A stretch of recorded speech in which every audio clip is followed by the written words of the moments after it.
What's a Kundalini awakening? What's a spiritual awakening? Are they different? Does it matter? Welcome to part 2 of Kundalini awakening, spiritual awakening, differences, if any, and what it means to us practically in our day-to-day lives. To recap, as we know, Kundalini is life force. Kundalini is the creative force that brings that which wants to know itself into formation, into a manifest reality, right? So there are so many little mechanisms in this big mechanism which we call Maya, which we call creative force, which we call Shakti, which we call Parashakti. Now imagine that there is a ball of light, or maybe there is a dark, very dark, big abyss, right? Let's call it the black hole. Now imagine that the black hole wants to know its potential, wants to know who it is, wants to experience all of its potential. But in order for it to experience all of its potential, it needs a force that's going to, like the Big Bang. There was a Big Bang and then everything sprouted into life. Now the mechanism through which everything sprouts into a manifest reality from the potential, which is from what already exists, right? Because it's already in the black hole, it's already in that orb, it's already there. So all that is happening is that it sprouts into various life forms. And each one of these forms, right, has that creative spark because it comes from that spark. You cannot be separated from that spark. Now, for our purposes, right? Now, if you're somebody who is experiencing a spiritual awakening, so you're gradually awakening, right? And that is when your consciousness is going through an overhaul. You've got a new blueprint signature, or rather, let's say a signature, which is now your new level of consciousness. The process itself of spiritual awakening is how you're going to enact the new consciousness. In order for you to enact the new consciousness in your manifest reality, so in what you can see through your 5 senses, right? Lots of baggage goes.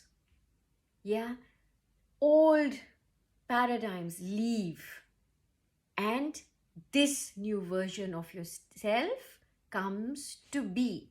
Now, this new version of yourself is not the same as you having gone through a process of self-empowerment using the mind, going through inner child healing or going through various psychoanalysis or psychology, right? That is not the same.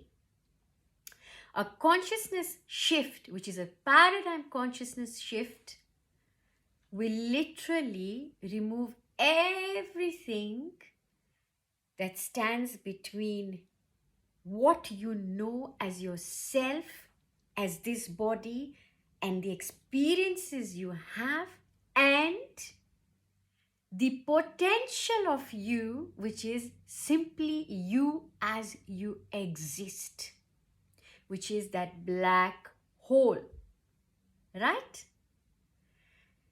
Now, with the Kundalini awakening, as it is available to everybody, right? It is just that it is so widely known as Kundalini at the moment because it is always being thrown left, right, and center these days with social media and what have you, right? That can come to be through so many ways. Now, it could be a near-death experience, it could be trauma, right? And you could be somebody who has never even heard of the word Kundalini, right?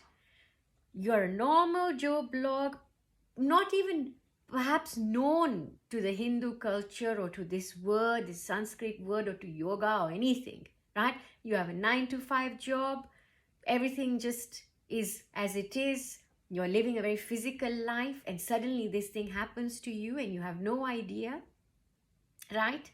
And you go to the doctors. They diagnose you with all sorts of things, right? And what they can't explain, they'll probably put a name of some kind of syndrome to you, right? Now, what happens, what a spiritual awakening can do if you are in the midst of a Kundalini awakening, a spiritually awakened or awakening person will know how to guide or harness this Kunda energy. Okay, you will know what is happening, and you will know because when you're going through a spiritual awakening, you have your listening ears. Obviously not these ones, but you are listening, you are aware. And that is why when you begin to see synchronicities, witness synchronicities, you begin to experience serendipity. You begin to manifest. You know why you are manifesting? Because you are listening. You know how? When things are happening, right? You will listen to your inner ear and you'll know, this isn't for me, this isn't going to work. This isn't for me, this isn't going to work. But this is going to work because of your profound awareness as a result of your spiritual awakening. Okay? Now, Kundalini awakening, right? Whilst it is born of that spirit, like remember the black hole, the orb, right? It is that which brings everything into existence. That's Kundalini. Yeah? But if it is awakened in somebody whose consciousness is maybe animal consciousness, not even human yet, not even divine yet, right? Because we go from being the animal in us, from the human to the divine. So if you want to call it brain-wise, you go from your reptilian brain, you go to the neocortex, right? You go to into your pineal gland. So if you want to put it in scientifically, right? And this is where you've got so many schools of thought now who are trying to activate the pineal gland, right? But the downside of that is that if you don't have the consciousness to handle a pineal gland activation, a crown chakra activation, if all the rest of your centers have gunk or they've got things sitting in them, then you won't know what to do when that center opens. So it is not a case of, this has opened, this Kundalini has arisen, so now I'm a saint. No, it can go either way. Now, when you look at existence, what do you see as manifest reality in front of you, right?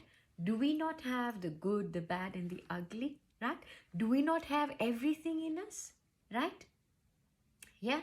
So where does Kunda sit, right? Now, when she's going through all the centers, do we not have all the other centers in us, or do we just have the crown? We have the other centers, right? Now, as we have the other centers, if they are more pronounced than another center, so our consciousness will be of that center. Now, if your consciousness is navel below, right? So it is all about survival, survival, survival, right? And then if you experience a Kundalini awakening, and as you know, her only mission is ascend, ascend, ascend, and she cannot without a clear channel. But when you're spiritually awakening into awakened, right, you will assist her. Why? Because you are committed to spiritual growth, right? So what you'll automatically do, if you've got solar plexus issues, if you've got Muladhara survival issues, you will know how to heal them. As soon as that happens, what does Kundi do? She goes up. Stay tuned for part 3. We're on fire. Lots of love.